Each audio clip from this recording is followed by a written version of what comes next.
Hi guys, welcome back to my channel, or welcome if you're new. My name is Melinda. So in today's video, I'm going to be doing something very exciting. I'm going to be showing you guys a dupe that I found for the Anastasia Beverly Hills foundation. So let's go ahead and get straight into the video. I don't know how well my skin tone is picking up on camera, but I'm extremely fair. Plus I have this redness and I have dry skin. So it was a struggle for me to find a very full coverage foundation that didn't dry my skin out but still covered my redness. So I wasn't really finding what I needed in drugstore foundations. So I ended up going to Sephora and picking this up. And I will say it's not fully full coverage on me. It's probably about a medium coverage just because my redness is very hard to cover, but it does do a pretty good job. And since I do have dry skin, it doesn't end up being a super luminous finish on me. It is more of a satin natural finish. I will admit I would prefer if it was a dewier finish foundation. However, I do have a really awesome dupe that is literally like a fourth of the price. I'm not good at math. Okay, so this is the Revlon Color Stay 24-hour foundation, and I have the one that is normal to dry. So in the ABH foundation, or actually in both, I'm the fairest shade in both of them. In the ABH, I'm 100 in, and in the Revlon, I am 110 ivory. I'm going to go ahead and start applying these, and then I'll tell you a little bit about why I like them as I'm applying them. But I'm going to put the ABH one on this side of my face and the Revlon one on this side of my face, and I'm gonna do a full day wear test so you guys can really see how they hold up throughout the day and if this one really does compare to the ABH one. So just for reference, this one is $38, I believe, at Sephora. This one is $9.99 at Target. So an incredibly big price difference for products that really perform exactly the same on my skin. So let's go ahead and get started. I'm going to start out with this Pure 4-in-1 correcting primer. I just got this. It says Energize and Rescue. I just got this in my BoxyCharm. As you can see, I do already have my eyes done. By the way, this is a wig, if you're wondering. Okay, so to apply these foundations, I am going to be using my Real Techniques Beauty Sponge because, like I said, I do have very dry skin. And so when I drag a brush across my skin, especially in the wintertime, sometimes my skin can flake off because it's so dry.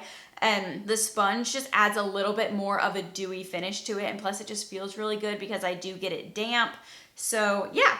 Oh, one more thing. I am going to go in with my L'Oreal Magic Redness Correcting Primer and put this on my redness just to help the foundation out a little bit. And of course I'm doing the same priming and color correcting on both sides.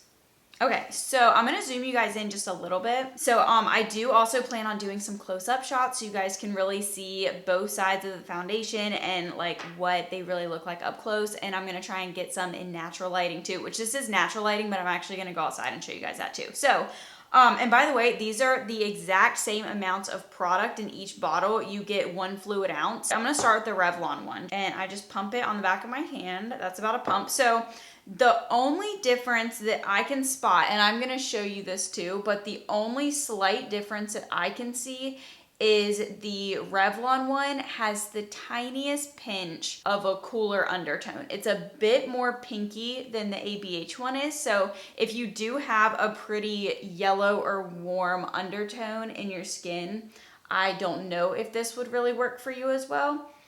But I am pretty neutral. I'm neutral leaning warm, but I do have a pretty neutral undertone, which I just learned about. Thank you, Brad Mondo. He helped me figure that out. So I do go in with 2 layers of this. As you can see, that doesn't fully cover my redness. I believe both of these foundations claim to be full coverage, but foundations rarely are on my skin just because I do have so much to cover. And if you guys recommend, like, have any other foundations that are like your favorite, please recommend them to me. If you have fair, dry skin and have a lot to cover, I am like desperately trying to find something that's truly full coverage on my skin.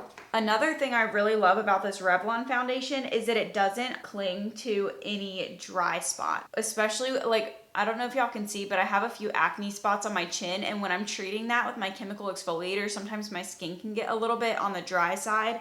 And so I really try to avoid foundations that emphasize the dryness, and this Revlon one does not do that. It's so great. And another thing that I struggle with is I actually wear glasses, so foundations will kind of cake up right around here where my glasses rest, and that drives me crazy because I'll like take my glasses off when I'm hanging out with people or something. If I don't need to see far away, I'll take them off, and to have all that caked up foundation right there, it grosses me out so bad. And this Revlon one actually doesn't do it that badly. Like, I definitely have other ones that do it so much worse, and I don't even set it, so I think that's pretty cool. I do not set my foundation with powder, just so you know. Okay, so that is the Revlon one on. As you can see, it's not fully covering my redness, but this is about as good as any foundation gets on me, unless I get an extremely matte full coverage foundation, and I just can't do that with my dry skin. So now I'm gonna move over to the Anastasia Beverly Hills foundation, and I'm gonna start out with one layer, just like I did on the other side.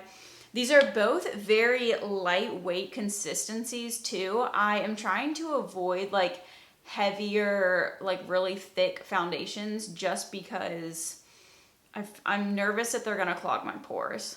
Okay, so that's one layer of the ABH foundation on, and actually it does look like it's covering a bit more of my redness, which over here I do tend to get a little bit less red, so that could be partially why, but I'm gonna go ahead and go in with my second layer. And at the end of this video, I do apply the foundations to the opposite sides of my face. That way you can see that the Revlon one looks just as good on this side of my face, and you can see that on the other side where I have more redness that the ABH one doesn't cover that either. So this again is the Revlon side, and this is the ABH side. So you can still see bits of redness. Same thing on this side. Okay, so that is 2 layers of each foundation applied to my face. I would say that it looks exactly the same. It looks like I applied the same foundation on both sides. I feel like they both give me the same amount of like slight glow to my skin. As you can see when the light hits it, like my skin is glowing just a little bit. But I do have some peach fuzz all in here, so that does tend to make my skin look a little bit more dry too, which is annoying, but I refuse to shave my face. That freaks me out. But yeah, so I would call this more of a natural or satin finish, and it's the exact same on both sides. You can't tell that, like I said, I do feel like the ABH one has a pinch more of a neutral undertone, but when it's applied, you can't tell literally at all. And I am gonna insert some swatches, and you guys can see if you can tell a difference. I'm gonna put them side by side. And I do kind of feel like the ABH one might oxidize just a bit, and I don't feel like the Revlon one does. So I'm really, really excited about this foundation. I'm just gonna recap again their similarities. So I feel like the formula is the same as far as consistency goes. They're both on the thinner side. They both build up extremely easily. I can do 2 layers without it looking cakey and heavy on my skin. They both give me a really nice, like natural, semi-dewy satin finish. Neither of them cake up in my smile lines, which is amazing. Neither of them like cake up right here where my glasses rest. They don't accentuate dry spots or just like do gross, weird things you don't want your foundation to do. And they both last incredibly long. I think I've worn the both of them for like 8+ hours, and I do plan on doing that today. So I will be giving like check-ins throughout the day, and you guys can see how it's wearing. Foundations do settle into this smile line extremely easily. So that's why I put the Revlon on this side, because it's kind of my more difficult side. So you guys will be able to see how well it actually performs, because it really barely settles into my smile lines. So I'm not gonna like pat it out or smooth it out. If it starts to settle, I'll just show you guys whatever happens. And yeah, so I'm gonna go ahead and finish off the rest of my makeup, and then I will do a check-in, I don't know, maybe in like 4-ish hours, and then I'll do another one in maybe like 8 to 10 hours. They're both 1 fluid ounce. This one is $38. This one is $10. What I love about this dupe specifically is they're both in glass bottles, so they both still feel very nice. They both have the little black pumps, which is really nice. I hate like squeezy tubes or tops where you have to like take the whole top off and dump it out. That just gets so messy. I can't stand that. They both have extremely similar shades. So again, this one is a little bit more on the neutral side. This one's a little bit more cool toned. So if you do have cooler toned skin, you might actually prefer this shade and it could be a better match for you. If you're pretty neutral, I think they will both work for you because I'm more on the neutral side. And as you can see, they both look the same. They don't look too different from my neck. And I don't think that you can tell the slight tone difference when they're both on my face side by side. I am trying to figure out if I feel like the ABH one oxidizes just like maybe half a shade. It's not a lot at all, but I don't feel like this one does that, so that could be a plus. Let me know if you've tried this foundation and you feel like it oxidizes. I'm not really sure. Both ranges of foundation both go light enough for me. I am extremely fair, and that is hard for me to find, so I'm very thankful that they both go very light, and also that a drugstore foundation goes super light. That's amazing. I don't know about you guys, but for some reason, Revlon is just one of those brands at the drugstore that I just don't really gravitate towards. I feel like we hear a lot about like Elf, Wet n Wild, Maybelline, L'Oreal, but not really that much about Revlon. And I'm kind of curious to try more of their products now because of how much I'm loving this foundation. Okay guys, so these are both the foundations. The one on the right is the Anastasia Beverly Hills. The one on the left is the Revlon, which in this lighting, I almost feel like the Revlon is looking a little bit more yellow and the ABH one's looking a little bit more neutral. So I don't know, maybe I just can't tell undertones, but here are both of them side by side. So you guys can kind of decide, and then I'm going to blend them out really quick and show you guys what that looks like too. Okay, so I feel like here you can tell that the one on the right, the ABH one, does look a little bit more neutrally yellow, and the Revlon one on the left does look a little bit more peachy salmony. So that's both of them. Okay guys, so it has been 5.5 hours so far since I applied the makeup. I have been like playing around with a few makeup things. I have not touched my base though. I have not added any powder, any more foundation, any concealer, nothing like that. I just put some of my eyebrow pencil on 2 little beauty marks, and then I added like a little bit more to my eyeliner, and I darkened up my eyeshadow. I'm just telling you everything I did so you guys don't think that like I look differently and I'm like changed my foundation at all, because I definitely didn't. I obviously did take my wig off though, because we're about to be going out, which is also why I toned down my eyeshadow just a pinch so it wasn't like bright purple when I'm going to Walmart. So yeah, I just wanted to check back in with you guys. The foundation is holding up perfectly. As you can see, it's not really gathering that much right here. I have been wearing glasses. It's not really settling in my smile lines. Again, this is the Revlon side. This is the Anastasia side. So I just want to give you guys a close-up of what my skin is looking like. I don't have a ton of coverage right here. That was pretty much how it was looking when I first put it on too. And then this is the Anastasia side. But I do typically have less redness on this side, so I wasn't really thinking about that when I picked the sides for my foundation. So what I'm gonna do, I don't want you guys to think that just because the ABH side looks more flawless that the foundation is better, because like I said, I just really feel like I actually have less redness on this side of my face. So what I'm gonna do is I'm actually going to, once I'm finished with this video today, tomorrow I'm going to reapply both foundations, but put the ABH one on this side and the Revlon one on this side. That way you can see that the ABH still doesn't cover all of this either, if that makes sense. And I'm going to insert that clip at the end of this video, so stay tuned if you want to see the foundations on the opposite sides of my faces, just so you, my face, I only have one, just so you guys can really see like what the ABH covers on this side and what the Revlon covers on this side, if that makes sense. But yeah, obviously I'm really excited with how it's holding up. I don't feel like it's oxidized too terribly. I did add a little bit of like an orangey blush, so I look a little bit warmer than what I actually am. I'm like very fair, as I mentioned.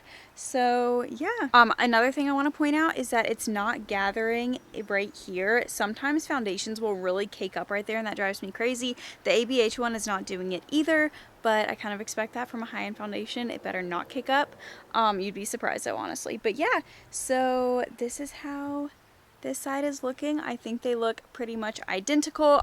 This also proves that you do not have to set your foundation for it to last long. I know that's like a huge myth in the beauty community on YouTube for whatever reason, but you do not have to set your foundation. I never do, and it lasts a really, really long time. So again, this is after 5.5 hours. We are gonna go out and run some errands, and then I will be back at the end of the night for my final check-in, hopefully with like a good solid 10-hour wear test. So I'll talk to you guys in a little bit. I wanted to include a few videos where I initially filmed my makeup, so in the same lighting.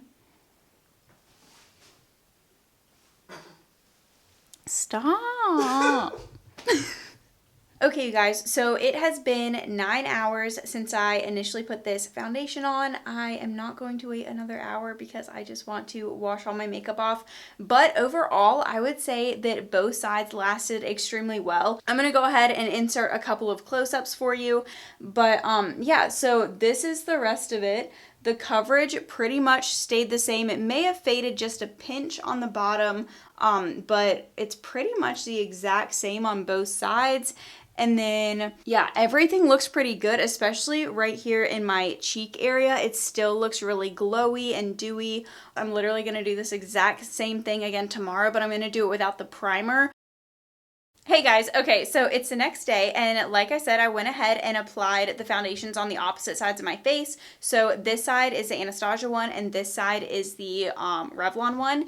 And as you can see, the Revlon one was actually able to cover this redness just like the ABH one was. And on this side, my redness is coming through a little bit. So I do think that this side of my face, I just have more redness, especially down here. So regardless of which foundation I put on that side, it was going to kind of fade after a little bit anyways. But I am going to give you guys a few close-ups. One thing I do want to note is the Anastasia one actually settled into my smile line a little bit more, and the Revlon one did not, if you remember that from my last update. So that's kind of interesting. But again, I do feel like they both lasted really, really well. And if you're looking for a foundation that is extremely similar, I would recommend the Revlon one. Today I did not put a primer on. I just put both of them on by themselves, and I'm really happy with how they both looked. And again, I did not set it with primer. So yeah, guys, that completes this video. I hope you guys enjoyed it. Let me know if you've tried this foundation and if you liked it too. Obviously, keep in mind that every single foundation works different on everyone's skin type. You can even have the same skin type as me and it could still work totally different on you. So on my skin, these foundations are very similar, and I'm really excited that I found a cheaper option so I don't have to spend $40 on a foundation every single time I have to repurchase it. So I just want to share it with you guys. Hopefully it can help you out too. But yeah, if you enjoyed this video, definitely give it a thumbs up, subscribe to my channel if you want to, and I'll see you in my next video. Bye.